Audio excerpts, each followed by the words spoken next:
Bu siz bilgan taxminiy og'irligi 3 tonna bo'lishiga qaramasdan 4 sekund 0 dan 100 gacha qo'zg'aladigan 602 kompressorli 682 otquchi 885 Nm ga ega bo'lgan Cadillac Escalade V seriya. Endi tasavvur qiling, xuddi shu dvigatel taxminiy og'irligi 1800 kg keladigan yengil sedanga o'rnatilsa nima bo'ladi? Bu siz bilgan CT5 yoki CT5 ning V seriyasi emas. Bu Cadillac oilasining eng tezkor va eng eksklyuzivni yengil sedani hisoblanadi.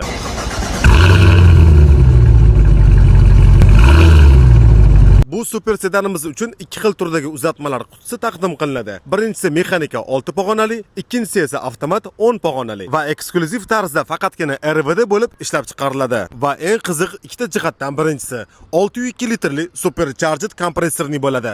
V obrazli 8 silindrga 668 ot kuchi 893 Nm ni siz uchun taqdim qiladi va 0 dan 100 gacha bor yo'g'i 3-4 sekund sarf qilishi mumkin. Shahar ichi va shahar tashqarisida mix holatda 20 litrgacha xarajat qilishi mumkin. Interyer esa hashamatli V seriyaning atmosferasini taqdim qiladi. Panorama tom, premiumli akustika, massaj, ventilyatsiyalar va hokazo. Narxi esa har doimgidek bor yo'g'i $139.900 bo'ladi.